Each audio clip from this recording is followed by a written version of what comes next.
The Western Desert is a land of extremes that breaks men before it kills them. By day, the sun hammers down with such ferocity that the air itself becomes liquid, shimmering and dancing in waves that transform the horizon into a hall of mirrors. Mirages bloom like poisonous flowers, phantom lakes that vanish as you approach, ghost cities that dissolve into sand, entire armies that appear and disappear with the shifting heat.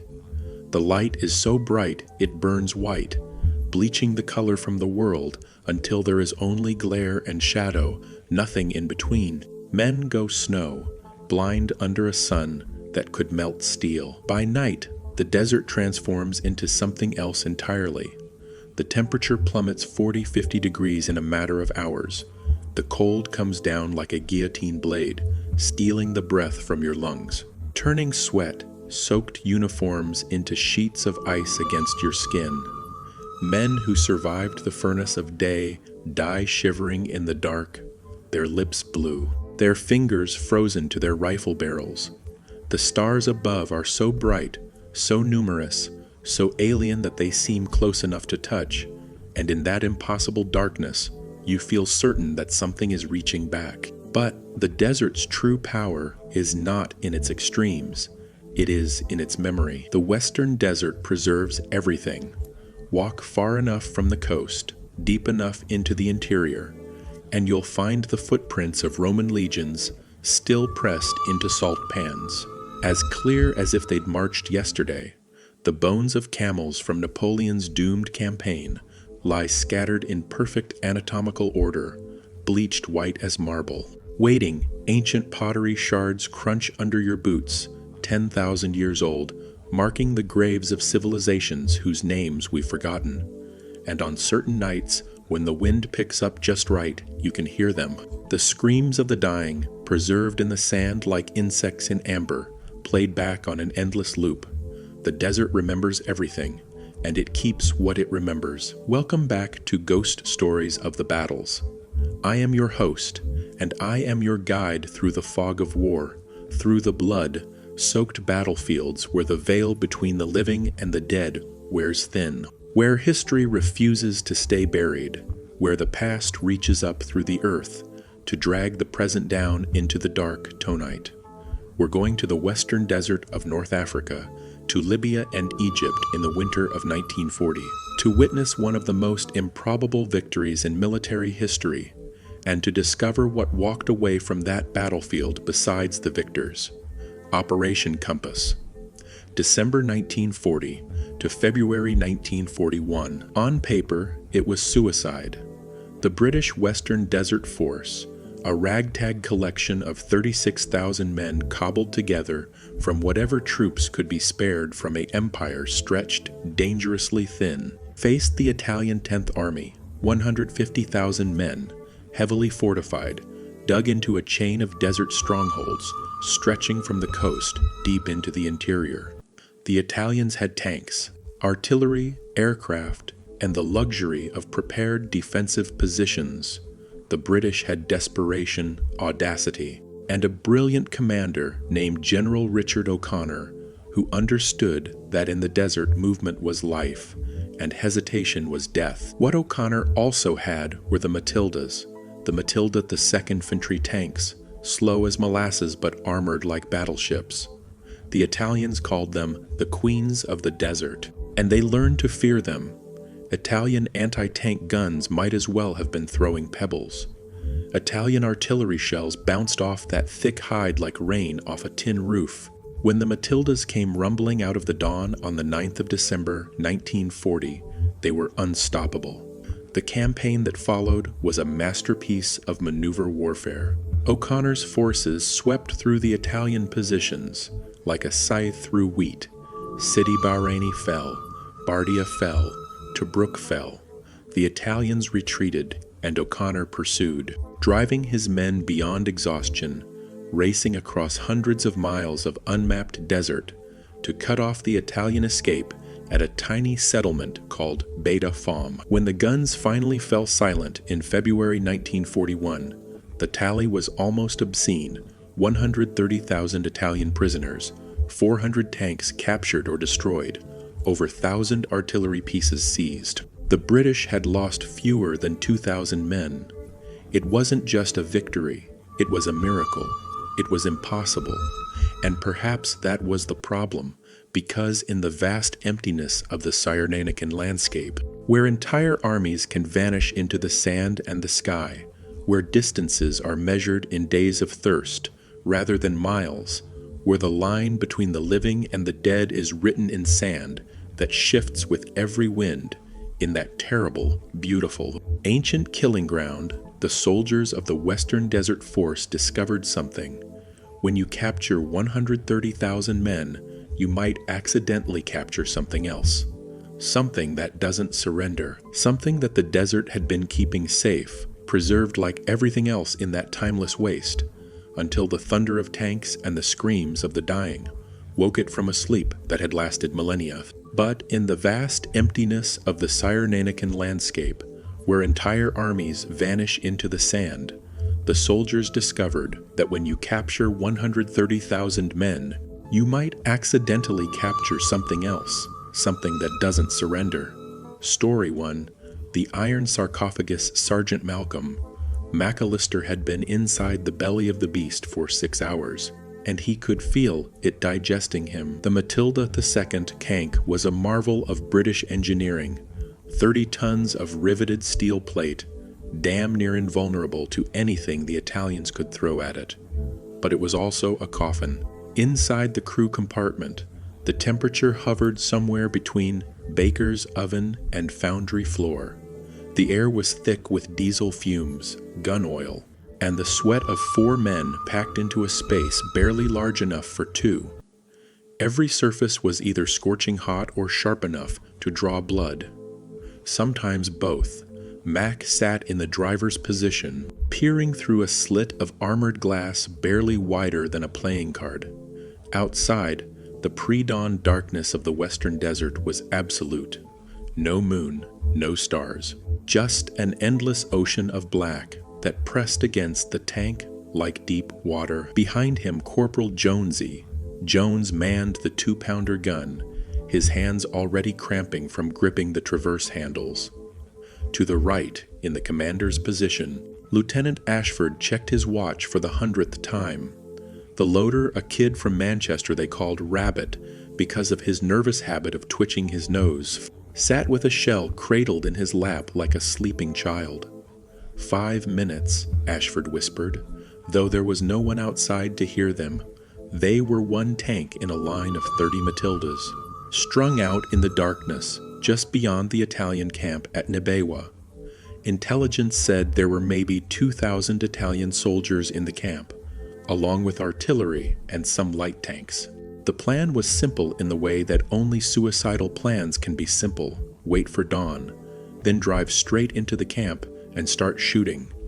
The Italians wouldn't know what hit them until the Matildas were already among their tents. Mac shifted in his seat, trying to find a position where his spine didn't feel like it was being compressed into powder.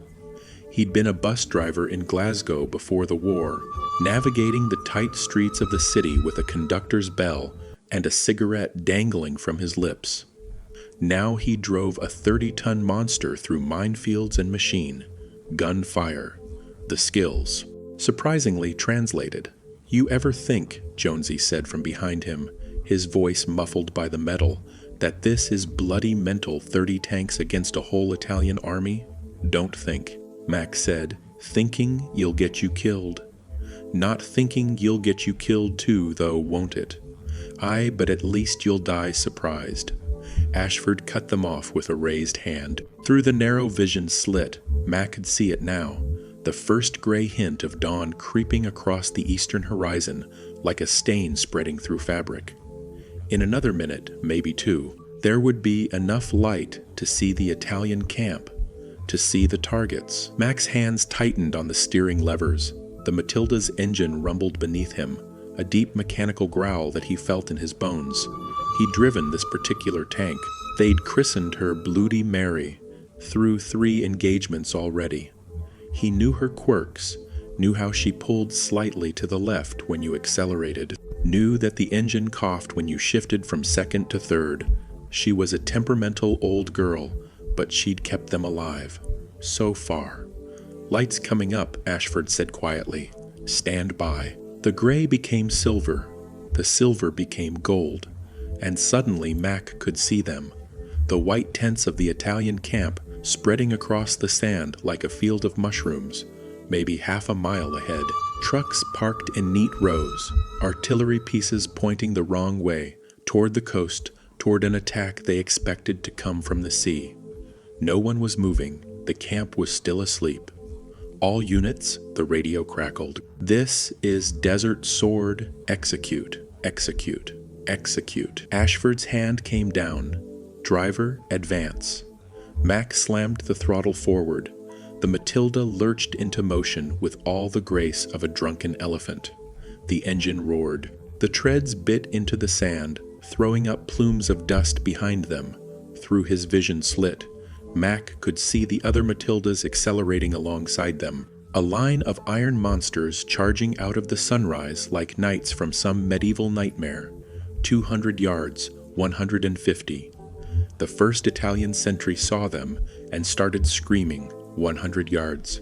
Men poured from the tents in their underwear, their faces masks of confusion and terror. Some ran for weapons. Some just ran. 50 yards. The Italian artillery opened up, but they were firing blind. Panicked, their shells falling short or sailing overhead, one round struck a Matilda 2 positions to Mac's left.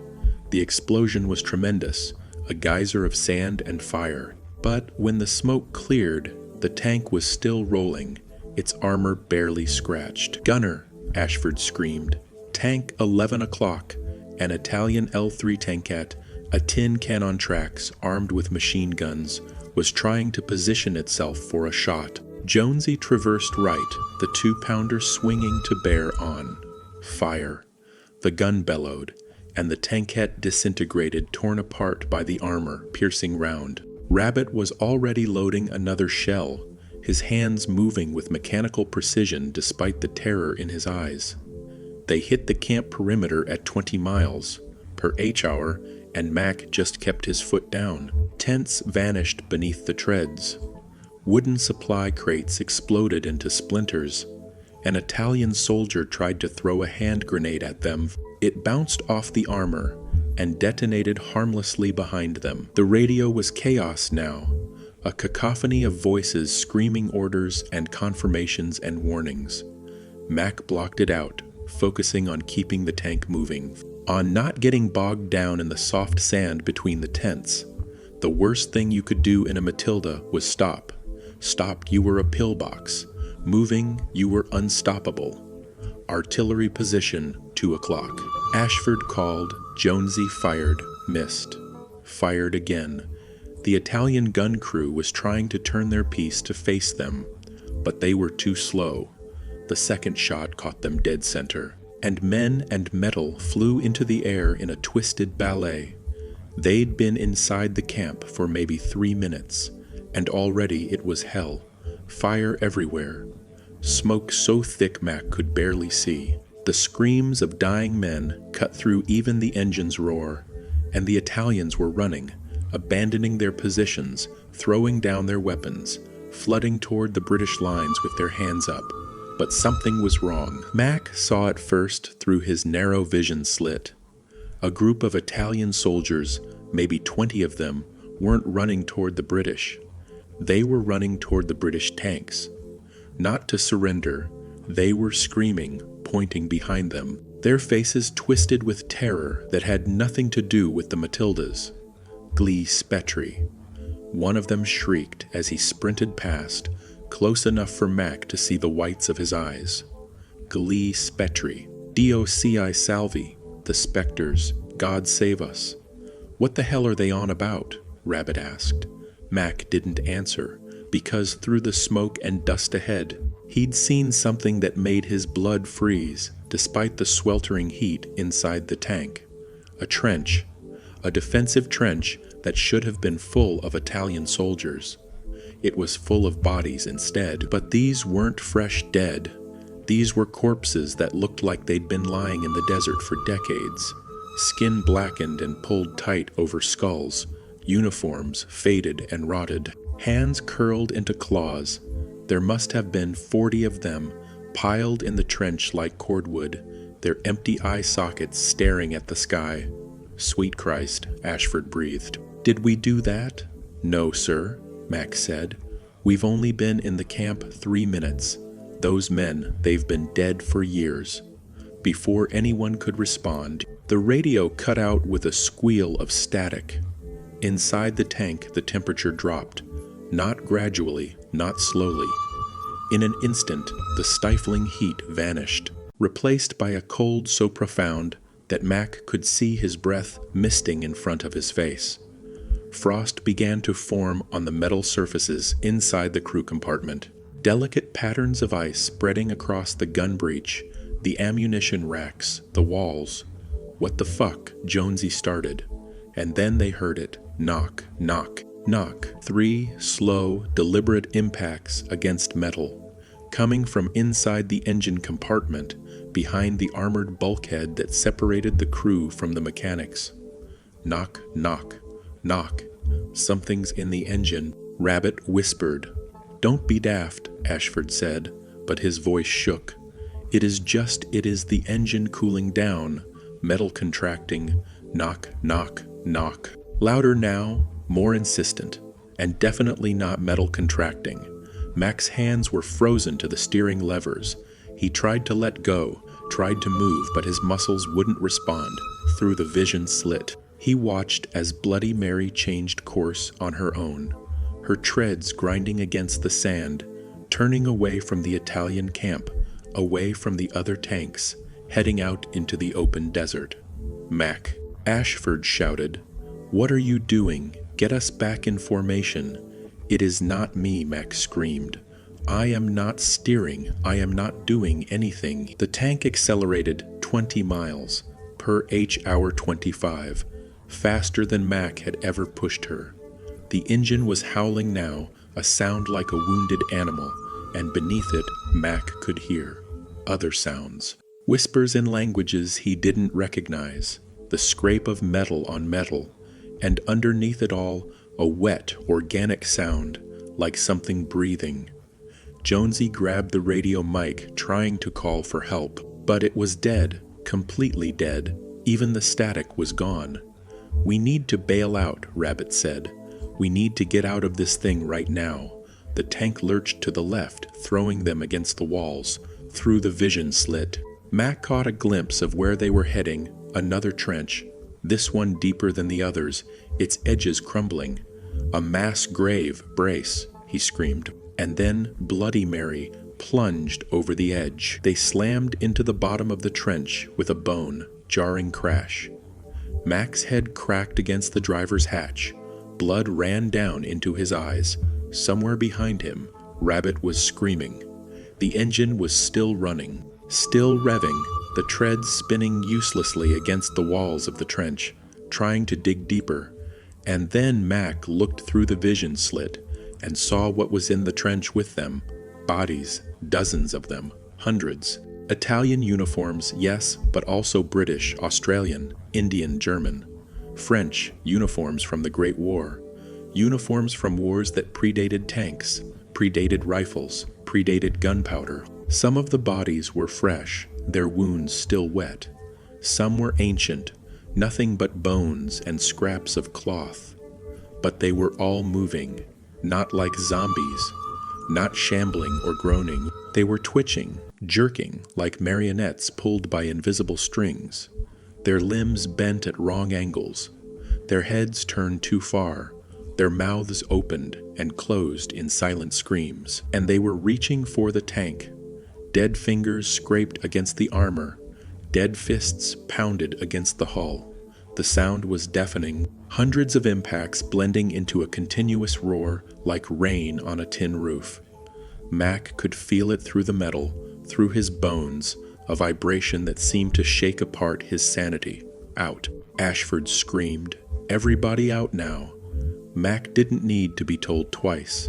His hands flew to the driver's hatch, spinning the locks, shoving it open. Desert air flooded in, hot again, blessedly hot after the frozen hell inside the tank, and he hauled himself up and out. The others were right behind him. Ashford, Rabbit, Jonesy, all of them scrambling out of the hatches like rats abandoning a sinking ship. They tumbled into the sand, rolled, came up running. Behind them, Bloody Mary's engine continued to scream. The treads churned, and slowly, impossibly, the 30-ton tank began to climb out of the trench, metal grinding against stone, rising like something being born from the earth. "Run," Mac shouted, though his crew didn't need the encouragement. They ran through the smoke and chaos of the burning camp, past groups of surrendering Italians, past other Matildas still engaged with pockets of resistance. No one stopped them. No one asked where their tank was. It wasn't until they'd reached the British lines, until they'd collapsed in a heap behind a half-track, gasping for breath, that Mac looked back. Through the smoke, he could see Bloody Mary. She was moving on her own, hunting the two. Pounder traversed left and right, searching for targets. When she found one, a truck full of fleeing Italian soldiers, the gun fired. The truck exploded, but there was no one inside the tank, no crew. The hatches hung open, empty. Mac watched as his tank, the machine he'd driven through 3 battles, disappeared into a dust storm that had sprung up from nowhere. Just before she vanished, the main gun fired one more time. The shell came nowhere near any enemy position. It struck the ground between the British and Italian lines, right where the trench full of bodies had been, where Mac had seen them moving. By the time the dust storm cleared 20 minutes later, Bloody Mary was gone. The official report said that Matilda II tank designation, Bloody Mary, was lost to mechanical failure and later destroyed by Italian artillery. The crew, Sergeant McAllister, Lieutenant Ashford, Corporal Jones, and Private Michaels, were commended for their valor in capturing an artillery position before abandoning their vehicle. No one mentioned the trench. No one mentioned the cold. No one mentioned the knocking. But 3 days later, during the mopping up operations, a patrol found Bloody Mary sitting in the middle of the desert, 20 miles from where any fighting had taken place. The tank was undamaged. The fuel tanks were empty, which was impossible because they'd been full when Mac and his crew had bailed out. The hatches were closed from the inside. When they opened them, the interior of the tank was coated in a thin layer of black sand that shouldn't exist in this part of the desert, and scratched into the metal of the commander's position in letters 3 inches high were 2 words in Latin, iterum veniam, I will return. The tank was stripped for parts, and the hull was buried in the sand. The official recommendation was that it be left there, marked on maps as a navigation hazard. Mac never drove a tank again. He requested transfer to the infantry and spent the rest of the war on foot. He never explained why, but his crewmates noticed that he never went near any vehicle that had been in the western desert for more than a month, and on quiet nights when the wind picked up, he would wake in his tent, sweating, certain he could hear it again. Knock, knock, knock, coming from inside something that should contain nothing but machinery. The Matilda tanks were the heroes of Operation Compass. History records them as nearly invincible. But history is written by the survivors, and survivors rarely mention the tanks that came back wrong. The records show that 12 Matilda tanks were listed as lost to unknown causes during the campaign. 12 tanks that simply vanished or were found abandoned with no mechanical issues. Their crews gone without a trace. The official explanation was desertion, or navigation errors, or equipment failure. But Mac knew better. The desert had a way of getting into things, into the machinery, into the metal. It wasn't just sand and heat. It was something older, something that had been soaking into the ground since before the Romans came, before the Egyptians built their pyramids, before humans first walked upright across the savannas. The tanks were just iron boxes, empty spaces, and the desert knew how to fill empty spaces. But if the machinery was terrifying, if the thought of your own equipment turning against you, hunting you, was the stuff of nightmares, it paled in comparison to the human cost. Because for every British soldier who climbed into a tank and didn't climb back out, there were hundreds of Italian soldiers who surrendered, 130,000 of them, a river of humanity stretching across the desert. And when you march that many men across the devil's anvil, in columns that stretch to the horizon, bound for prisoner, of war camps hundreds of miles away, well, the desert has a memory, and the desert has a hunger. Story 2. The column of the damned Corporal Thomas Miller of the 6th Australian Division had counted sheep before the war. His father owned a station in New South Wales, 20,000 acres of scrubland and dust where sheep outnumbered people 1,000 to 1. Tommy's job from the age of 12 had been the yearly count, walking the paddocks with a clicker in his hand, tallying heads, making sure the numbers matched the breeding records and the wool production estimates. He'd gotten good at it, real good.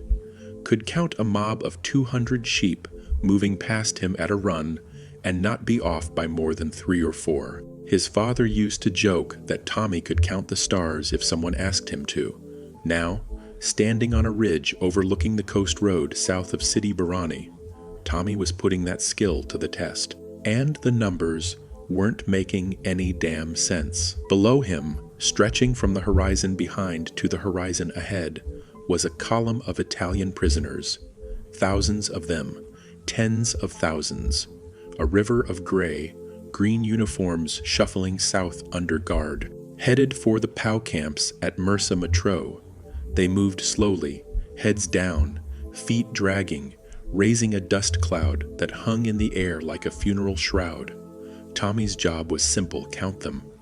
Record the numbers. Make sure none escaped into the desert. The brass wanted an accurate tally for the reports. For the newspapers, for the history books, 130,000 prisoners taken. It needed to be exact. But every time Tommy counted a section of the column, the number changed. He'd count 100 men marching past a landmark, say a burned out truck. He'd mark it down in his notebook, 0900 hours, grid reference 342, 100 men. Then, an hour later, he'd recount the same section, using the same landmark, and there would be 120 men, or 85, or 200. It didn't make sense. These were prisoners. They weren't joining the column from anywhere. There were guards every 50 yards, Australian and British soldiers with rifles, watching for anyone who tried to slip away. And they weren't leaving the column. Where would they go? The desert stretched empty in all directions, waterless and hostile. Yet the numbers kept changing. You getting the same thing? Tommy asked Private Davies. A Welsh kid with ears like satellite dishes, who'd been assigned to count the northern section. Davies nodded, his face troubled. I count 'em, I write it down, I count 'em again. And it is different, every bloody time. Maybe we're just tired, Tommy offered, though he didn't believe it. Tired doesn't change mathematics, does it? Number it didn't. Tommy looked down at the column again. From this distance, the prisoners looked like ants, a dark, slow-moving line against the pale sand. Except ants moved with purpose, with direction. These men just shambled forward, one foot after another, driven by the guards and the knowledge that staying still meant death. It was the afternoon of the 12th of December 1940. The Battle of Sidi Barani had ended 3 days ago, and the British had taken so many prisoners that they'd run out of places to put them. The camps couldn't hold them all, so they marched them south in columns like this, hundreds of columns, stretching back toward Egypt where larger facilities waited. Most of the Italians had surrendered without a fight. Tommy had been there when one of the fortified camps had fallen. The British tanks had rolled up, fired a few shots, and the Italians had come streaming out with their hands up, crying, begging for water, relieved that their war was over. Some of them were kids, conscripts who'd never wanted to be here in the first place. Some of them were old men, veterans of the Great War, or even the Italo-Turkish War of 1911, called back to service because Mussolini needed bodies. And now they were walking through a desert that didn't care about their age or their story or their relief, walking until they reached safety or until they died trying. Tommy pulled out his binoculars and scanned the column more carefully. Most of the prisoners looked like you'd expect, exhausted, dehydrated, defeated. They stumbled more than walked. They helped each other along. The guards let them rest every few hours, and they'd collapse in the sand, too tired to even speak. But there was one group that didn't look tired at all. Tommy focused on them. About 40 men clustered in the middle of the column. They weren't stumbling. They weren't helping each other. They walked in perfect formation. Their steps synchronized, their backs straight. And they weren't looking at the ground. They were staring at the sky, at the sun, their faces tilted up, their mouths slightly open, their eyes unblinking despite the glare. "Davies," Tommy said slowly, "you see that group? Middle of the column, about half a click south of the checkpoint." Davies raised his own binoculars. "Yeah, that is odd, innit? Why aren't they looking where they're going?" "I don't know, but watch them for a minute." They watched. The column moved forward. The prisoners shuffled and swayed, but that group of 40 men didn't shuffle. They didn't sway. They moved in lockstep, like soldiers on parade, and they never, not once, looked away from the sun. After 5 minutes, Davies lowered his binoculars. "That is not right," he said quietly. "No," Tommy agreed, "it is not. Should we report it?" Tommy thought about it. Report what, exactly? That some of the prisoners were walking too well, that they were staring at the sun. The officers would think he'd gone sun mad. Not yet, he decided. Let's keep an eye on them. Maybe they're just, I don't know, praying or something. But he didn't believe that either. When the sun set, the column stopped for the night. The prisoners collapsed where they stood, grateful for the respite. The guards built small fires for warmth. The desert night was already turning cold, the temperature plummeting from 40 degrees Celsius to near freezing in the span of an hour. Tommy and Davies moved through the camp, doing a head count. This was the most important count of the day. The prisoners were stationary, organized into rough groups. Should be easy to get an accurate number. Tommy counted his section 3 times. First count, 3,840 prisoners. Second count, 3,862 prisoners. Third count, 3,901 prisoners. "Davies," he called, "what are you getting?" "My numbers keep going up," Davies called back. "I've counted 4 times, and each time there is more of them." Tommy felt something cold crawl up his spine that had nothing to do with the desert night. He grabbed a torch and walked through the section he'd just counted, shining the light on faces, looking for anyone who shouldn't be there. The prisoners huddled around the fires, their faces gaunt and hollow in the flickering light. They flinched away from his torch beam. Some of them were crying quietly. Others stared into the flames with dead eyes. And then Tommy found them, the 40 men who'd been staring at the sun. They weren't huddled around the fires. They were standing in the darkness, 20 yards away from the nearest group of prisoners, standing in a perfect circle, shoulder to shoulder, still staring upward, but now at the moon instead of the sun. They weren't shivering. Everyone else in the camp was wrapped in blankets, coats, anything they could find to fight off the cold. Men's teeth were chattering so hard Tommy could hear it from yards away. But these 40 men stood in their thin Italian uniforms. Some of them didn't even have jackets, and they didn't shiver. They didn't move at all. Tommy approached slowly, his rifle held ready, though he didn't know what he was ready for. As he got closer, he could see their faces in the moonlight. They were wrong. The proportions weren't quite right. The eyes were too large, too dark, reflecting the moonlight like an animal's eyes. The skin was the wrong texture, not weathered or sunburned like the other prisoners, but smooth, waxy, like old leather that had been treated and oiled.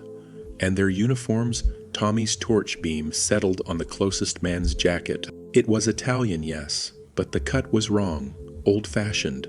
The buttons were different, and the insignia on the collar wasn't from the current Italian army. It was from the Italo-Turkish War, 1911, 30 years old.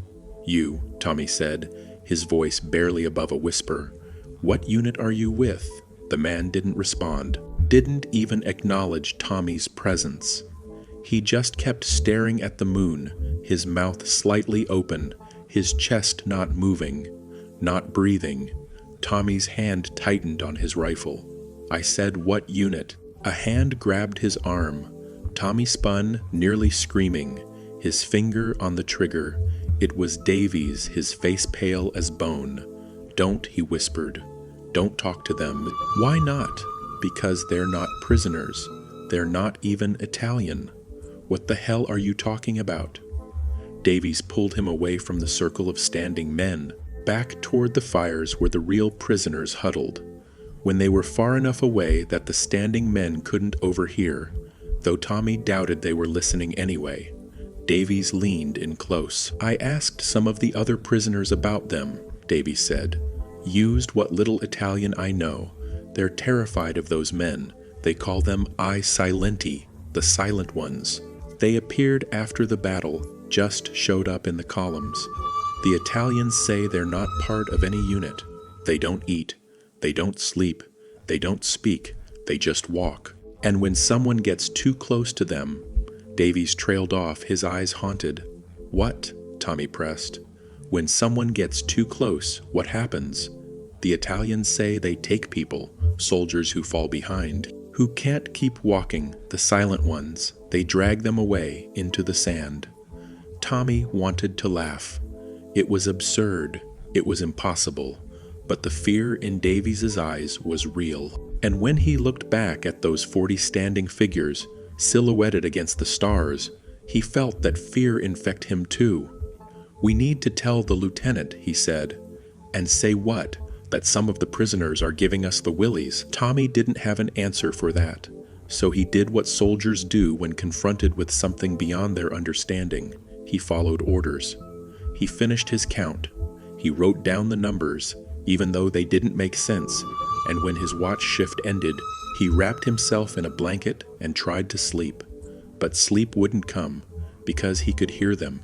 The silent ones, he couldn't see them from where he lay, but he could hear their feet on the sand. Not the shuffle of the other prisoners, not the drag and scrape of exhausted men.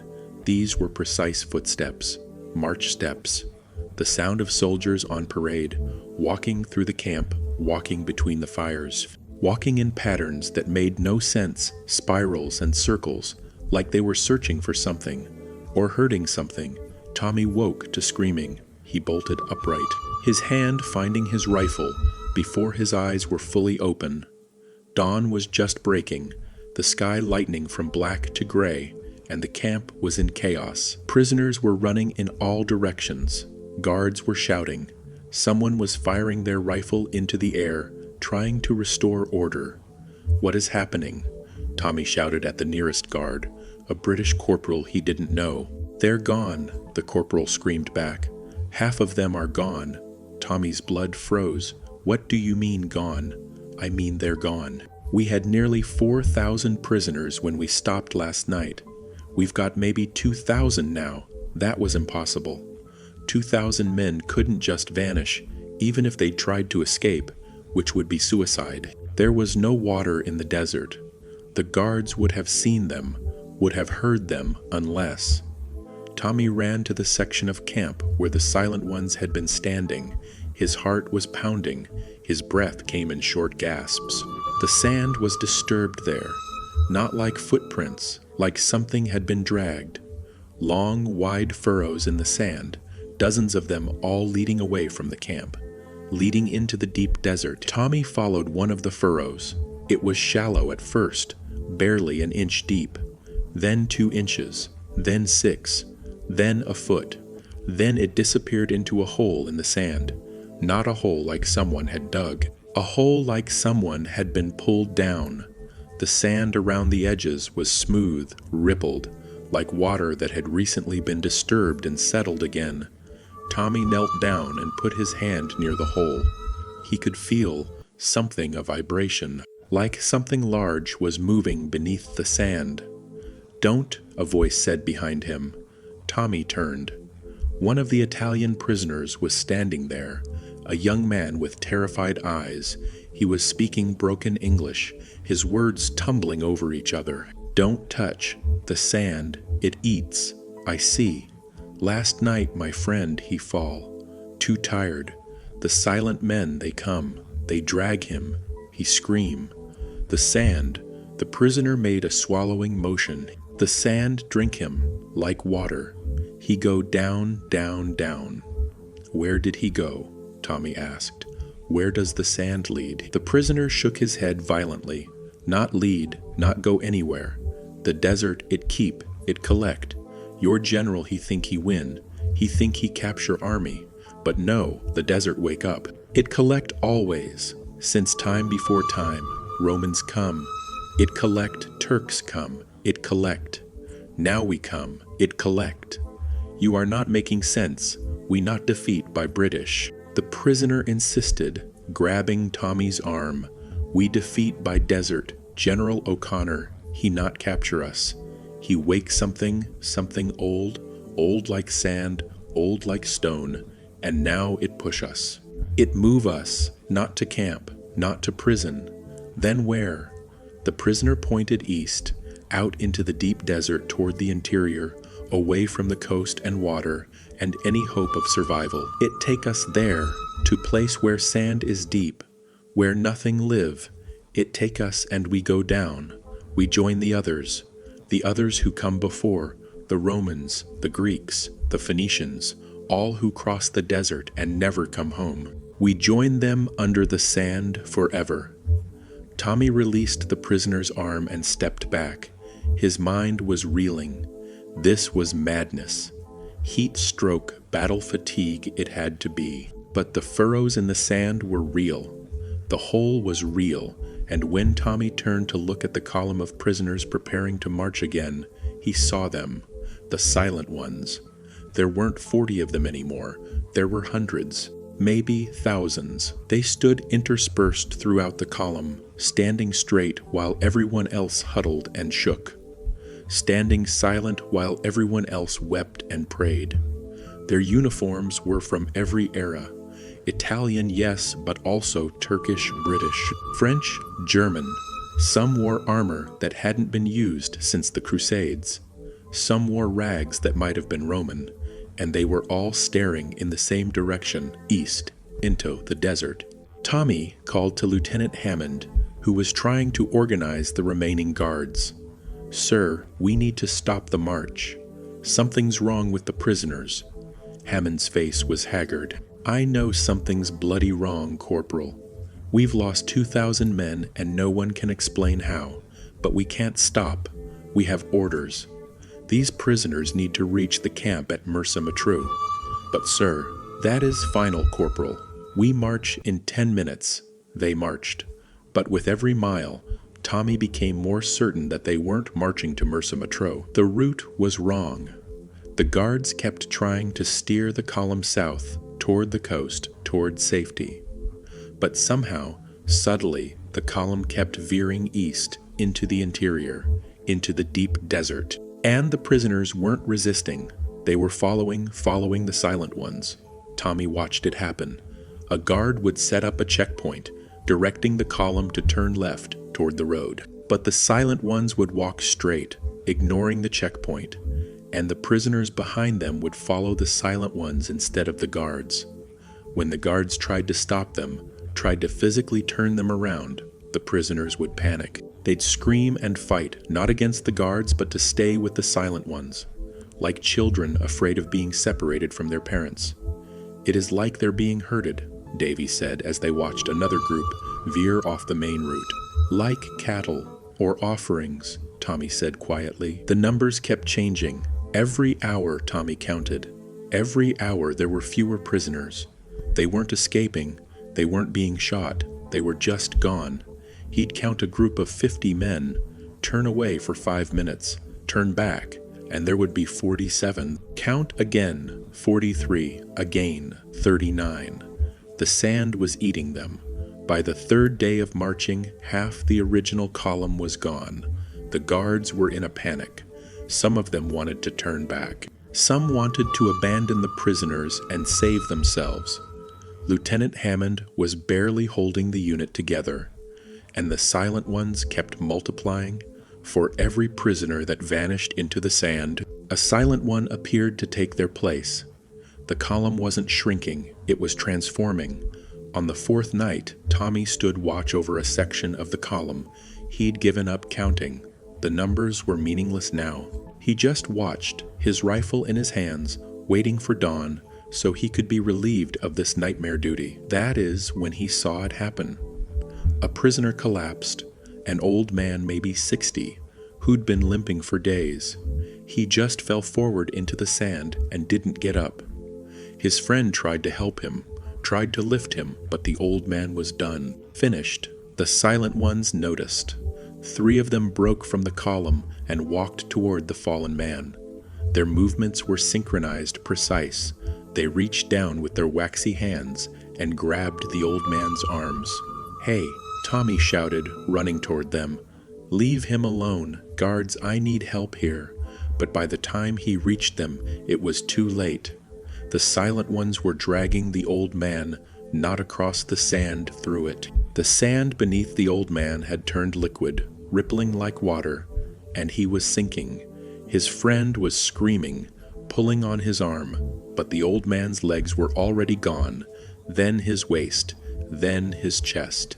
His mouth was open in a scream, but no sound came out, and then he was gone, pulled under. The sand settled smooth again, like nothing had happened. Tommy aimed his rifle at the nearest silent one.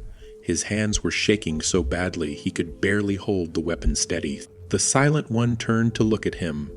Its face was smooth as a river stone, no features, no eyes, no mouth, just a blank expanse of waxy skin where a face should be. And then it spoke, though Tommy couldn't see how, since it had no mouth. "Not yet," it said in a voice like wind over sand. "Not yet, soldier, your time comes. But not yet, we collect. We have always collected. The desert is deep, and the chambers beneath are deeper still. So many soldiers, so many wars. All come to us in the end. General O'Connor thinks he captured an army. But the army was already ours. We just waited for the right harvest." Tommy fired. The bullet passed through the silent one without effect. No blood, no wound, just a hole that closed up like water smoothing itself. The thing that looked like a man but wasn't turned away and rejoined the column. And the march continued. Corporal Thomas Miller was relieved of prisoner guard duty on the 18th of December, 1940, after a psychiatric evaluation found him unfit for duty. He was raving about men made of sand and the desert eating people, and had to be sedated. He was sent back to Egypt for treatment. The doctors diagnosed battle fatigue and recommended extended rest. But Miller never recovered.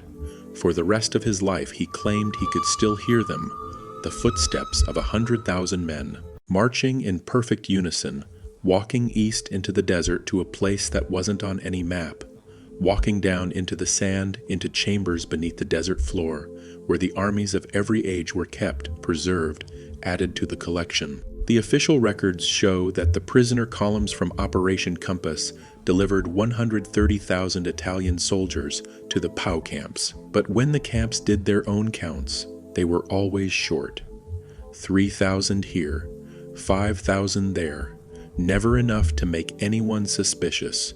Never enough to launch an investigation, but when you added up all the discrepancies across all the camps, the number came to exactly 22,000 men, 22,000 prisoners who vanished somewhere between the battlefield and captivity.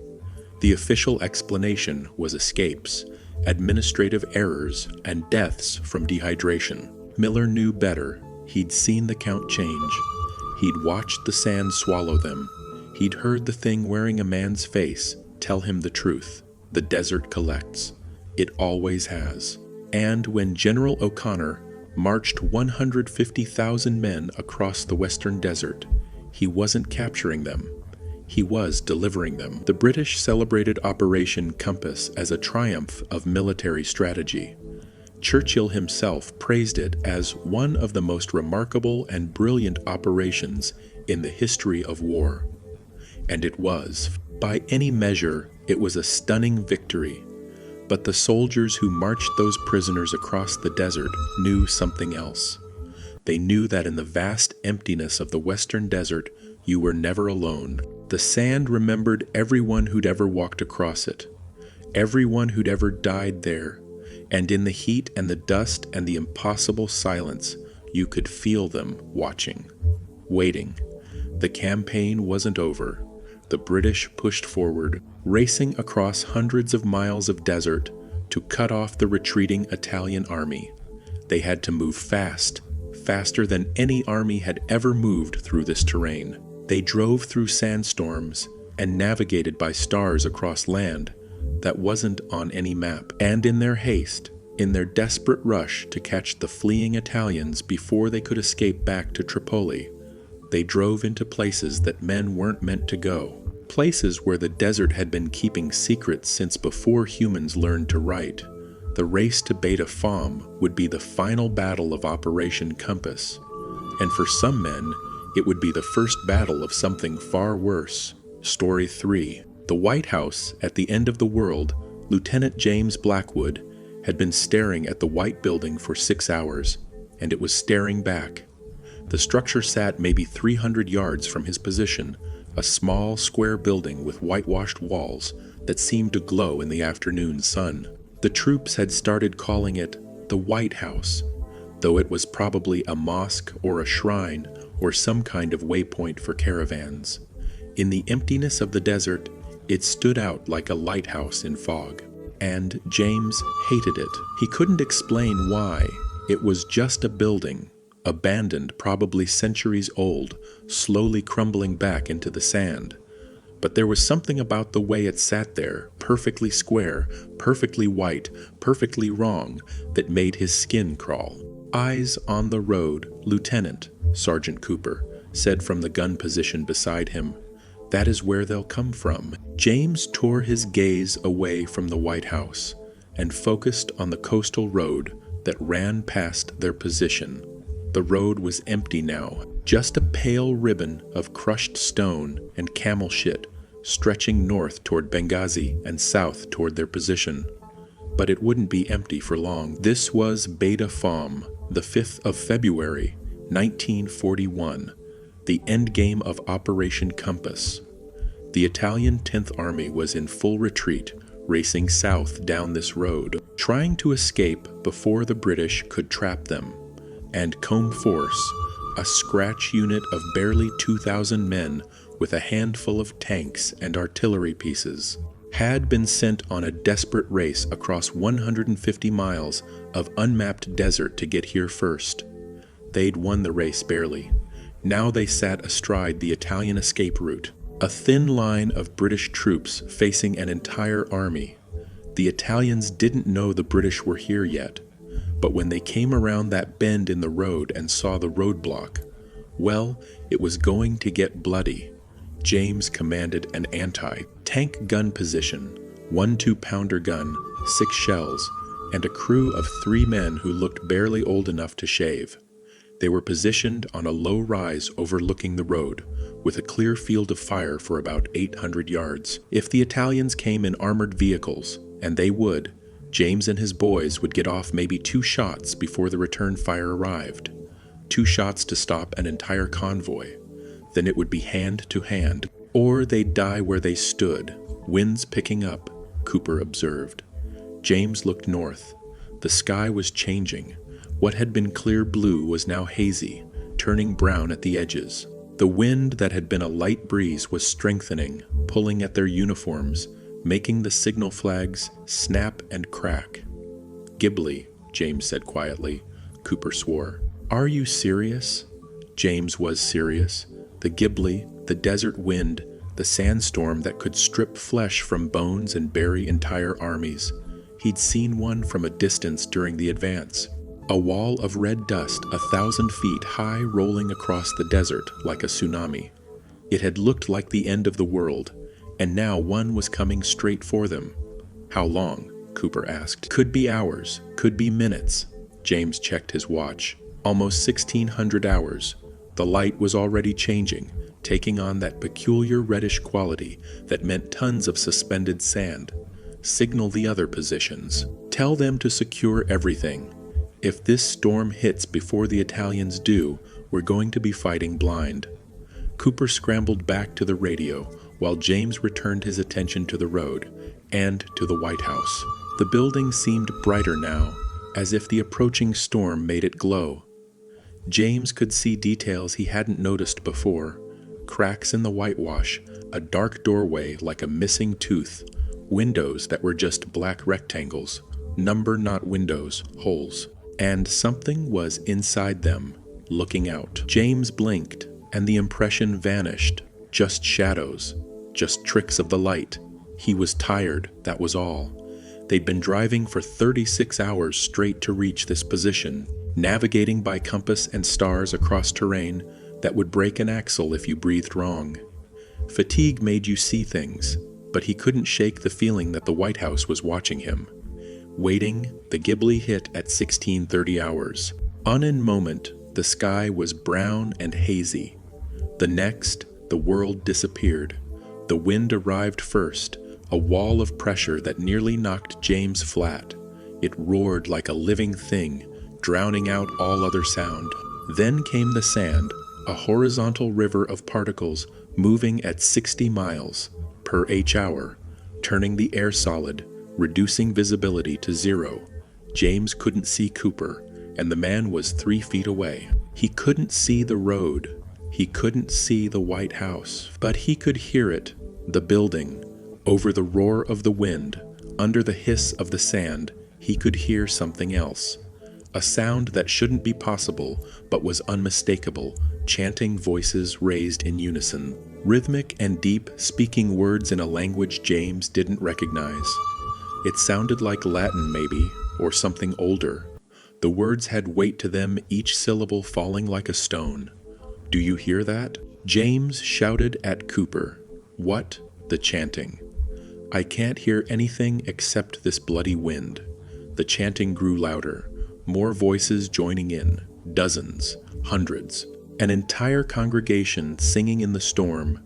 James pulled his scarf up over his mouth and nose squinted through the red haze and saw movement.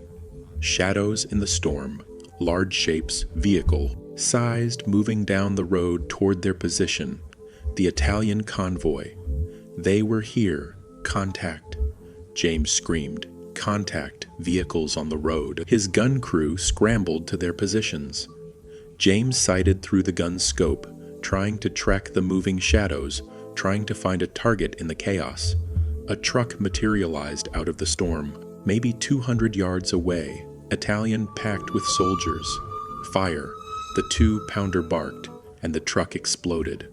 Flames rose through the red dust, painting everything orange. And in the light of those flames, James saw them, the shadows. They weren't cast by the burning truck. They were separate, moving independently, spreading across the sand like spilled ink. And they weren't the right shape. The truck's shadow should have been squat, roughly vehicle, shaped. These shadows were tall, elongated, human-shaped but wrong, limbs too long, heads too large, hands that ended in points like claws, and they were feeding. James watched, his mind refusing to process what his eyes were seeing. The shadows moved toward the burning truck. The Italian soldiers who'd been thrown from the vehicle were trying to crawl away, but the shadows reached them first. When a shadow touched a soldier, the man stopped moving, stopped screaming. His body would spasm once, violently, and then go still, and the shadow would grow darker, thicker. More substantial load, James shouted. Load and fire, keep firing. Another truck appeared. Another shot, another explosion. More flames casting more shadows on the white walls of the building. More feeding shadows. The chanting was deafening now, even over the storm. James could feel it in his chest, in his bones. A vibration that seemed to shake apart his sanity. The words were clearer now. Dismanibus, dismanibus, animi ad infernum. To the shades of the dead, to the shades of the dead, souls to the underworld. It was Roman, a Roman prayer for the dead. But who was praying, and why? The storm raged for another hour. In that time, James's position fired 14 shots and destroyed 6 vehicles. The Italians kept coming, driving blind through the sandstorm, not knowing the British were there until the shells started landing. It was slaughter, but the British were firing at ghosts half the time, wasting ammunition on shadows and echoes while real targets slipped past in the chaos. Finally, miraculously, the storm began to weaken. The wind died, the sand settled. Visibility increased from 0 to 10 yards to 100. The road was covered in wreckage, burning vehicles, dead and dying men, the smell of cordite and blood and burning rubber, and silence. The chanting had stopped. James stood up from his position, his legs shaking. "Cease fire," he called. "Cease fire." Cooper appeared beside him, his face caked with red dust. "Are they retreating?" "I don't know. I can't see." "Wait, listen." From down the road, from the wreckage, came a voice. Italian calling for a medic wounded. The rules of war were clear. You didn't shoot wounded men. You didn't deny them medical treatment. Even in the middle of a battle, there were some lines you didn't cross. "White flag," James said. "Cooper, get a white flag. We're calling a ceasefire to collect the wounded." It took 10 minutes to arrange. The British waved white flags. The Italians, realizing there was a British position blocking their retreat, waved back. A temporary truce. Both sides would collect their wounded and dead. James walked out onto the road with a medical kit, his rifle slung over his shoulder. Around him, other British soldiers were doing the same. From the north, Italian soldiers emerged from their positions, hands empty, faces haggard. For a few minutes, enemies became just men, helping other men not die. James found an Italian jeep that had rolled off the road. The driver was still behind the wheel, his head tilted back, eyes open, but not seeing dead. James started to move on, but something made him look closer. The dead Italian had something in his mouth. James reached in carefully and pulled it out. A coin, bronze, ancient, Roman. On one side, the profile of an emperor whose name James didn't know. On the other side, a boat with a figure standing in the prow, holding a pole, a ferryman. Charon payment for crossing the river Styx. Payment to take a soul to the underworld. But this soldier hadn't been dead long enough for anyone to place the coin. He'd died in the storm, maybe 10 minutes ago. James had watched him die. So who had put the coin in his mouth? James looked around. The other dead Italians on the road, the ones his guns had killed, they all had coins, bronze coins, silver coins, all Roman, all showing Charon's boat. Lieutenant. James turned. One of his privates, a kid named Walsh, was waving at him from farther up the road. "You need to see this, sir." James jogged over. Walsh was standing next to another wrecked vehicle, but he wasn't looking at the vehicle. He was looking at the ground, at the bodies Italian soldiers, a dozen of them. Dead, but they were standing up, not like zombies, not shambling or groaning. They were just standing, in the same positions they died in. Some were frozen mid-run, one leg forward, arms pumping. Some were crouched, as if taking cover. Some were reaching for weapons they no longer held. And they were moving, not walking, moving. Like a film on a loop, the running men would take 3 steps, then snap back to their starting position and run again. The crouching men would duck, then reset and duck again, over and over repeating their deaths. "What the hell?" Walsh breathed. James approached the nearest one, a soldier frozen in the act of falling backward, his arms windmilling. James reached out to touch him. His hand passed through, not like the man was a ghost, like he was a projection, a recording, an echo of something that had happened, burned into the fabric of the desert and playing on repeat. "Don't shoot them," James said quietly. "They're not real. They're memories, just memories." But even as he said it, he heard the gunfire start up again. One of the other positions was firing at the phantoms, wasting precious ammunition on targets that couldn't die because they'd already died. And while they were distracted by ghosts, the real Italian tanks were advancing. The battle resumed at dusk. The ceasefire ended, and both sides returned to killing each other. But now the British were fighting two enemies, the Italians and the phantoms. The desert had recorded the battle, every death, every explosion, every moment of terror. It was all there, playing on repeat in the fading light. The British soldiers fired at shadows, at echoes, at men who'd died hours ago but kept fighting anyway. The Italians pushed forward. They had numbers, they had armor, they had desperation. The British had position and determination. It wasn't enough. By full dark, James's position was being overrun. His gun was out of ammunition. His crew was down to rifles and grenades. Cooper had taken shrapnel to the leg and couldn't walk. "Fall back," James ordered. Everyone fall back to the White House. It was the only cover for miles they ran, half carrying Cooper, as Italian machine gun fire chewed up the sand around them. They reached the building just as the last light faded from the sky. James kicked in the door. It was already half open, the wood rotted through, and dragged his men inside. The interior of the White House was a single room, maybe 20 feet square, empty. No furniture, no decorations. Just whitewashed walls and a floor covered in sand, and blood. Fresh blood handprints on the walls, bloody and red, and still wet. Dozens of them, hundreds, covering every surface from floor to ceiling, but no bodies, no wounded, just the blood. "Jesus Christ," Walsh whispered.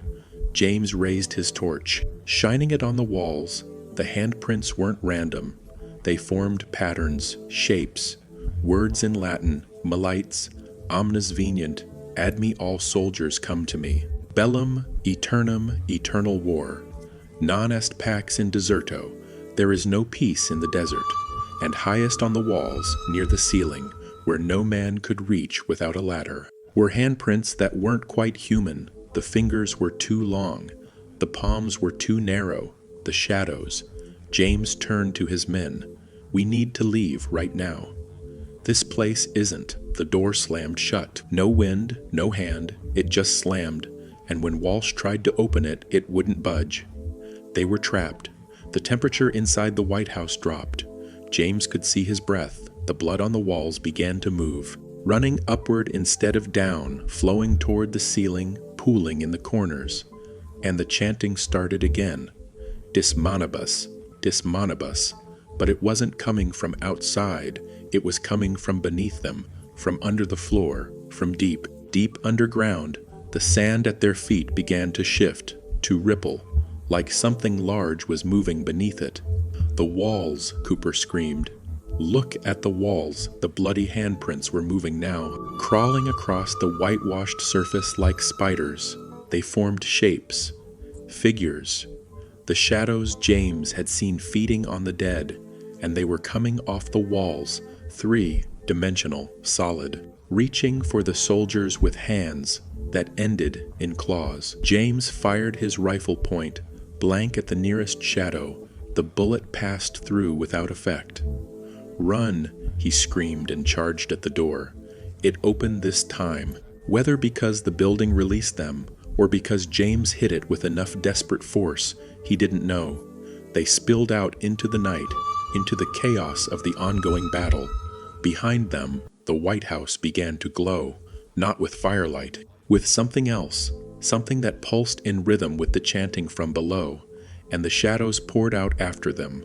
The Battle of Beta Fam ended on the 7th of February with the complete surrender of the Italian 10th Army. The victory was total. The British had destroyed the last organized Italian force in North Africa. Operation Compass was over. But when James walked past the White House the next morning, in the clean light of dawn, he saw something that made him stop. The building was covered in bloody handprints, inside and out. But all the prints were on the inside of the walls, as if whoever, or whatever, had made them had been trying to get out. And high up near the ceiling, far higher than any man could reach, were scratches in the whitewash, deep gouges, like someone had been dragged up the wall by something with claws. The British engineers wanted to knock down the building, level it, make sure it never stood again. But when they approached with their explosives, they found they couldn't get close, not because of anything physical, because of a feeling, a wrongness so profound that strong men turned and walked away, unable to explain why. So the White House was left standing. It is probably still there, in the desert south of Beta Fam, still white, still watching, still waiting for the next war, the next battle, the next harvest of souls. James never went back, but sometimes, on quiet nights, he swore he could still hear it, the chanting, Dismanibus, to the shades of the dead. Operation Compass was a miracle, a military masterpiece. Against impossible odds, the British had destroyed an entire Italian army, captured 130,000 prisoners, and changed the course of the war in North Africa. The history books call it brilliant, decisive, a triumph of tactics and courage. But the men who fought there knew something else. They knew that the desert didn't care about tactics, didn't care about courage. The desert was ancient, and it remembered every man who'd ever died there: Romans, Carthaginians, Bedouins, crusaders, soldiers from wars, so old they didn't have names. And when 150,000 men marched across that killing ground, when tanks churned the sand and artillery shook the earth, and the blood of thousands soaked into the thirsty ground, the desert woke up, and it started collecting again. For most men, the campaign ended when the shooting stopped. They packed up, moved on, went to fight in other deserts, other wars. But for some men, the war never ended. They were lost, not lost in the sense of dead, though many of them were, lost in the sense of disconnected, cut off, adrift in the vast emptiness with only their thirst and their fear for company. And in that emptiness, they found something, or something found them, something that had been waiting in the deep desert since before men learned to write, something that collected lost soldiers the way a child might collect butterflies, something that wore the face of a general but had no soul behind the eyes. The Mirage Story 4. The Mirage of General O'Connor Private Arthur.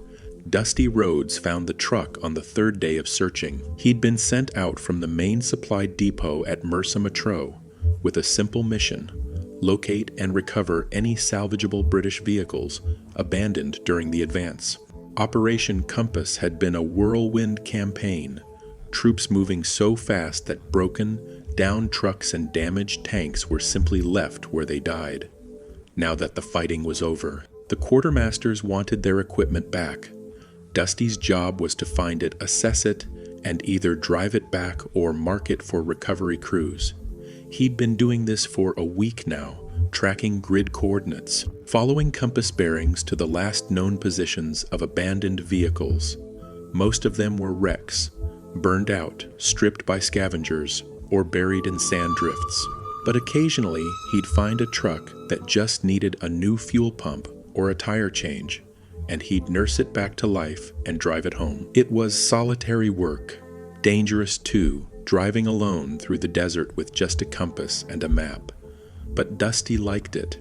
After months of noise and chaos and crowding, the silence of the deep desert was like a balm. He'd found the truck's position marked on a recovery list.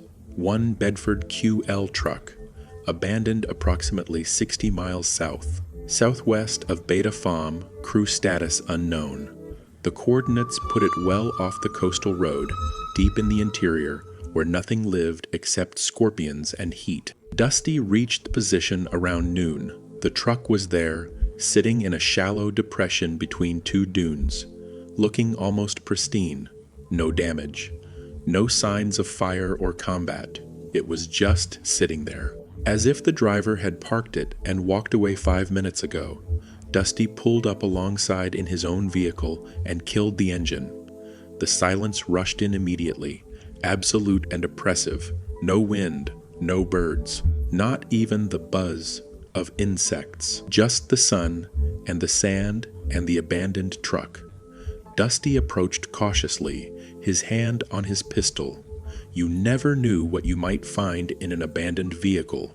Sometimes it was just a breakdown, but sometimes it was booby traps left by retreating enemies, or bodies that had been cooking in the sun for days. The driver's door was open. Dusty peered inside. Empty. No body, no blood, no signs of struggle, but there was a logbook on the seat. Dusty picked it up. Standard British Army issue used for recording fuel consumption, mileage, maintenance. The last entry should have been from whenever the truck was abandoned, probably early February, during the final push to Beta Fam. But the last entry was dated yesterday, the 20th of February, 1941. 10 days after the battle had ended, Dusty's skin prickled. He flipped back through the pages. The entries were normal at first. Routine supply runs, maintenance notes, nothing unusual, but starting around the 10th of February, the tone changed. The 10th of February lost sight of the convoy during the dust storm, trying to navigate back to the coastal road. Water running low. The 11th of February still can't find the road. Compass is acting strange, keeps pointing south when it should point north. Saw something in the distance, looked like an officer. British uniform. Tried to signal, but he disappeared. The 12th of February, out of water. Saw the officer again. He is shimmering like a heat mirage, but I can see his rank insignia, General. He gestured for me to follow. I followed for 3 miles before I realized I was driving in circles. When I stopped, he was gone. The 13th of February, hallucinating, must be, saw the general again. This time I could see his face, except he doesn't have a face, just smooth skin where features should be, like a mannequin. But he is wearing a general's uniform, and he keeps pointing south. The 14th of February, found water. The general led me to it, an old cistern, ancient, maybe Roman. The water is black, but I am so thirsty I don't care. Started to drink, but something stopped me. The general was standing at the edge of the cistern, and I could see into the water. There were things floating in it, not dead things, dog tags, hundreds of them, from every war, WE older. Some so old I couldn't read the markings. The 15th of February, didn't drink the water, trying to find another source. The general is always there now, in the corner of my vision, shimmering, waiting. Sometimes there are more of them, whole regiments of faceless generals, standing in formation in the distance. The 16th of February, I understand now, the desert collects. It has been collecting for thousands of years. Every soldier who got lost, every man who walked out into the sand and never came back, the desert keeps them. And the generals, the golden generals, they do the collecting. They find lost soldiers and lead them to the collection points, the cisterns, the deep places where the sand goes down forever. The 17th of February, I am at the cistern again. The general led me here. I don't know how. I tried to drive away, but the truck always brings me back here. The water is blacker than before. I can hear voices in it, singing, chanting, calling. The 18th of February. The truck won't start anymore. The general is standing at the cistern, waiting. He is not alone. There are others with him now, not generals, soldiers, British, Italian, German, Turkish, Roman, all of them faceless, all of them staring at me, all of them pointing at the water. The 19th of February, I am going to drink the water. There is no choice. I'll die of thirst if I don't. The general told me he can talk now, even without a mouth. His voice comes from the sand itself. He told me the water will make me one of them. A collector. I'll join the regiment of the lost. We'll wait in the deep desert for the next war. And when soldiers get lost, we'll lead them to the cisterns. We'll grow the collection forever. The final entry was barely legible. The handwriting shaking, the 20th of February, I am going to run. I am going to choose the sun instead of the water. If anyone finds this, if anyone reads this, don't drink from the black cisterns. Don't follow the golden generals. The desert is alive, and it is hungry, and it never ever lets you go. Dusty's hands were trembling. He looked around, suddenly very aware of how alone he was, how far from help. The sun was past its zenith, now starting its long descent toward evening. The temperature was dropping from surface of the sun to merely oven. In a few hours it would drop further.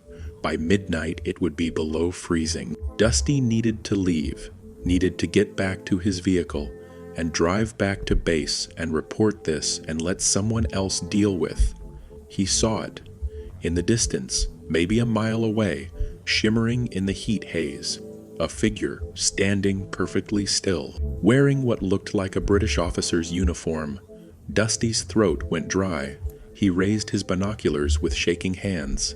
The figure was tall, ramrod straight, wearing the insignia of a general. The uniform was perfect, too perfect, like it had never been worn, never been touched by sand or sweat.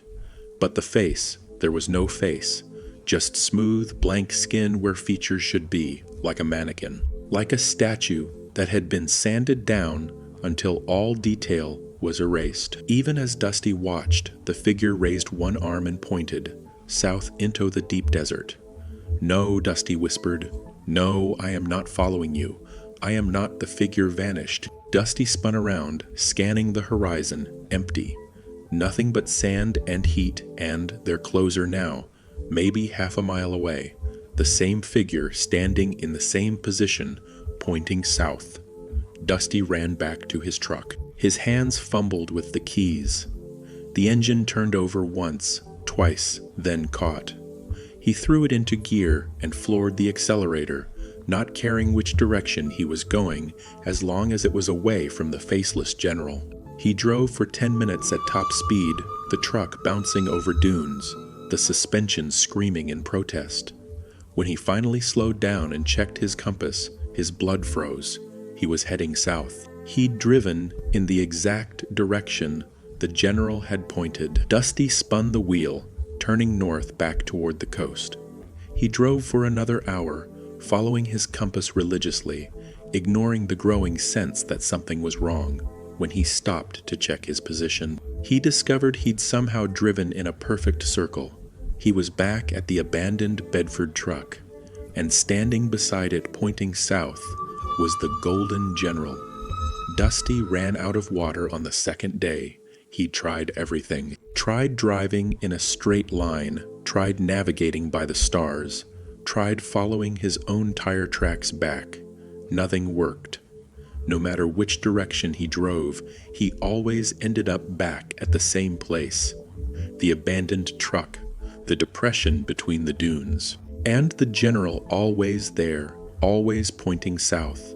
By the end of the second day, Dusty was too weak to drive anymore. The dehydration was making him dizzy, making his thoughts slow and sticky. His lips were cracked and bleeding. His tongue was swollen in his mouth. He knew what came next. The body shuts down. The organs fail. The mind goes before the body. Mercy of a sort, showing you visions and dreams as you drift away. But the visions had already started. The Golden General was real. Dusty could see him clearly now. Not shimmering anymore, but solid, standing 20 feet away in the sand. He never moved except to point. never spoke except through a voice that came from everywhere and nowhere, a whisper that sounded like wind over stone. "Follow, water, follow." "I won't," Dusty croaked. "I won't follow you. Thirst, death, or water, choose." Dusty closed his eyes. He could feel the sun on his face, feel it burning through his skin, turning his blood to dust. He could choose this, could choose to die clean, to die human, to die free, or he could follow. When he opened his eyes again, there were more of them. Dozens of faceless figures in uniforms from every era, every nation. British, Italian, French, German, Roman legionaries, Crusader knights, Bedouin warriors, all of them blank, faced, all of them pointing south, all of them waiting. "Okay," Dusty whispered. "Okay, I'll follow." The generals turned in unison and began walking south. Dusty stumbled after them, no longer sure if he was walking or dreaming or already dead. They walked for hours, or maybe minutes. Time had stopped meaning anything. The sun didn't move. The shadows didn't change. The sand stretched forever in all directions, and then Dusty saw it. The cistern. It sat in the middle of a depression, a circular stone structure, maybe 15 feet across, ancient beyond measure. The stones were weathered smooth, covered in carvings that might have been writing in languages that predated humanity. And from the cistern came a sound, a humming, thousands of voices, all singing the same wordless note, harmonizing in ways that hurt to hear. The golden generals arranged themselves in a circle around the cistern. Dusty approached slowly, every instinct screaming at him to run. The water inside was black, not dark blue or brown, black like liquid night, like the absence of light given form. It didn't reflect, didn't ripple. And floating in it, Dusty fell to his knees. Dog tags, hundreds of them, thousands. A lake of metal identity discs, each one marking a soldier, a man, a life. Some were new, the metal still bright. Some were corroded with age, barely legible. Some were so ancient they were just fragments. British, American, German, Italian, French, Russian. Tags from World War I, tags with markings Dusty didn't recognize. Ottoman, maybe. Or older tags that might have been Roman. Every soldier who'd ever gotten lost in this desert. Every man who'd walked out into the sand and never returned. They were all here. Their bodies might be scattered across hundreds of miles, bleached by sun and picked clean by scavengers. But their souls were here in the black water collected. "Drink," the generals whispered in unison. "Drink and join, drink and serve. The desert collects, forever, always drink." Dusty looked at the water. He was so thirsty, so tired. It would be easy, just lean forward, just take one sip, and the thirst would end, the pain would end, and he would become one of them. Another faceless collector, waiting in the desert for the next lost soldier, leading them here, growing the collection. "Forever." "No," Dusty said. The word came out as barely a whisper, but it was enough. "No," he said again louder. "I won't. I choose the sun, I choose death, but I won't join you." The generals tilted their faceless heads, like dogs hearing an unexpected sound. "Choose death. There is no death, only collection, only service, only the desert." "Then I'll die in the desert," Dusty said, "but I'll die human." He turned away from the cistern and started walking, north toward where the coast should be, where water and life and people still existed, even if he'd never reach them. Behind him, the generals didn't follow, but their voices did, a whisper that chased him across the sand. "You cannot escape. The desert is patient. The desert is eternal. You will return. They all return. In the end, all soldiers come to us." Dusty walked until he couldn't walk anymore, until his legs gave out and he fell face first into the sand. He tried to push himself up, tried to keep moving, but his arms had no strength left. This was it then. This was the end. At least he'd die free, at least he'd chosen. The sun was setting now. painting the sky in shades of red and gold. Dusty watched the colors fade, watched the first stars appear, brilliant and cold. And he smiled because he'd made it. He'd refused. He'd hands grabbed him. Dusty screamed or tried to, but his throat was too dry. He thrashed weakly as he was lifted, carried, moved. But the hands weren't smooth, weren't faceless. They were rough, calloused. "Human, easy, mate," a voice said. "Easy, we've got you." Dusty forced his eyes open. A British soldier was carrying him, a recovery team from the looks of it. A truck was parked nearby, its engine running. "How?" Dusty croaked. "How did you find me?"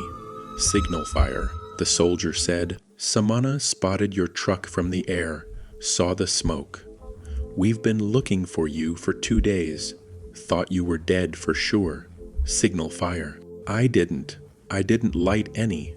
But even as he said it, Dusty remembered standing by his truck 3 days ago, remembered the emergency flare kit, remembered thinking he should signal for help. He just didn't remember actually doing it. The soldier helped him into the truck. Another soldier handed him a canteen. "Slow sips," he warned. "You are badly dehydrated." Dusty drank. The water was warm, stale. Metallic, it tasted like salvation. As the truck drove away, Dusty looked back at the desert, at the vast emptiness where he'd been lost, and in the distance, barely visible in the fading light, he saw them, the faceless generals standing in a line, watching him leave. One of them raised a hand, not pointing this time, waving. Goodbye, or maybe just, see you soon. Private Arthur Rhodes was found 70 miles south of Beta Farm, suffering from severe dehydration and exposure. He was hospitalized for 3 weeks and diagnosed with heat stroke and acute stress reaction. His story about faceless generals and black water was attributed to hallucinations brought on by dehydration. The abandoned Bedford truck was recovered. It was in perfect working order, except for an empty fuel tank. The logbook Dusty had found was never located. The recovery team swore there was no logbook in the cab. Dusty was invalided out of the recovery service and reassigned to depot duties in Cairo. He never went back to the deep desert. But 3 days after his rescue, a medical orderly going through Dusty's possessions found something strange in his trouser pocket. Roman coins, a handful of them, bronze and silver, worn smooth with age.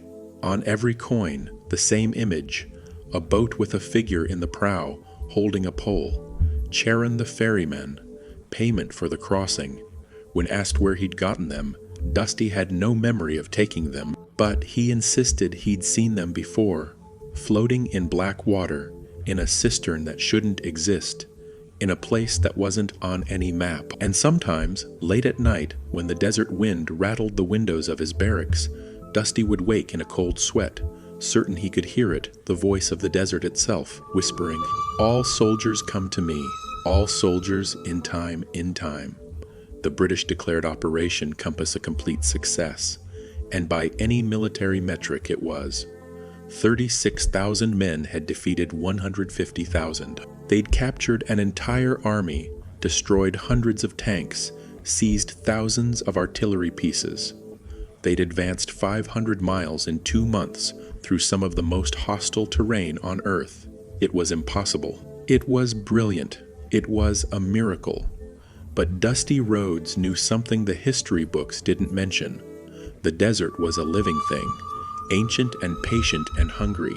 It had been collecting soldiers since before Rome, before Egypt, before humans built their first cities. Every war fought in the desert added to the collection. Every lost patrol, every wrong turn, every soldier who walked away from his unit and never came back, the desert kept them all. And Operation Compass, with its 150,000 men marching across the sand, had been the biggest harvest in millennia. The desert didn't care who won the battle, didn't care about tactics or strategy or military genius. The desert only cared about the collection, and it was still collecting. It always would be, because in the deep places, in the cisterns and caves and underground chambers that riddled the western desert like wormholes through wood, the collection waited. Dog tags and bones and memories and souls, all preserved in black water that never evaporated, never changed, waiting for the next war, the next lost soldier, the next harvest, forever. So that is the story of Operation Compass. The official history will tell you it was one of the most lopsided victories in military history. 36,000 British and Commonwealth troops defeating 150,000 Italians. Capturing an entire army, securing North Africa for the Allies. And all of that is true, but it is not the whole truth. The men who fought there, the ones who survived, the ones who talked, the ones who woke up screaming 30 years later with sand under their fingernails and the taste of ancient water in their mouths, they knew something else. They knew that the Western Desert is more than just sand and rock and sun. It is a graveyard, a monument, a collection that spans millennia, that reaches back before history began, that will continue long after we're all dust. The Romans knew. That is why they built their cisterns and their shrines, and marked the deep places with warnings in Latin that no one bothered to read. The Bedouins knew. That is why they had stories about the jinn who wore the faces of dead generals, about the black water that promised life but delivered something worse. And now, after Operation Compass, the British knew too. History calls it a brilliant tactical maneuver, a masterpiece of mobile warfare. General O'Connor is praised as a genius, and rightfully so. But those who walked the sands of Libya, who drove their tanks through the dust storms, who marched columns of prisoners across the devil's anvil, who got lost in the deep desert and lived to tell about it, they know the truth. The desert is a graveyard that doesn't like to be disturbed. When you the first of march 50,000 men across the ancient killing ground, when you churn the sand with tanks and shell the earth with artillery and spill enough blood to turn the dust red, you pay a toll, and the toll taker is patient. The toll taker is eternal. The toll taker is the desert itself. It let O'Connor have his victory. Let him capture his 130,000 prisoners. Let him write his name in the history books. But it kept what it wanted, the ones who vanished, the ones who went into the sand and never came out, the ones who drank from the black water, the ones who are still there, waiting in the deep places, faceless and patient, ready for the next war, the next lost patrol, the next harvest. They say if you go to the Western Desert today, if you drive deep enough into the interior, far from the coast and the roads and the tourist sites, you can still see them. The White House, standing alone, its walls covered in handprints that shouldn't be there. The abandoned tanks, sitting in perfect condition, waiting for crews that will never return. The cisterns, black and still and wrong, dotted with dog tags that gleam in the sun, and the faceless generals, shimmering in the heat haze, always pointing south, always waiting. Because the desert remembers everything, and it is not done collecting yet. If you enjoyed these tales from the front lines of the paranormal, do me a favor. Strike that like button like a Matilda tank breaching the wire. Hit it hard. Make it count. Subscribe and ring that bell so you don't get lost in the sandstorm, because out here, in the fog of war, the line between history and horror is written in sand, and one good wind can erase everything you thought you knew. And tell me in the comments, do you think the desert holds onto the spirits of the fallen? Have you ever been somewhere that felt like it was remembering things that happened long before you arrived? Or do you think men like Mac and Tommy and James and Dusty just saw what their minds needed to see to make sense of the impossible? Either way, the next time you look at a history book and read about a decisive victory or a brilliant campaign, remember the winners write the history. But the desert keeps the truth. Until next time, keep your powder dry, your water close, and your eyes on the shadows, because in the Western Desert, The shadows are always watching back, and they're always hungry. Stay safe out there. And whatever you do, don't follow the faceless generals. They'll lead you exactly where you don't want to go. This has been Ghost Stories of the Battles. The war may be history, but the haunting is forever.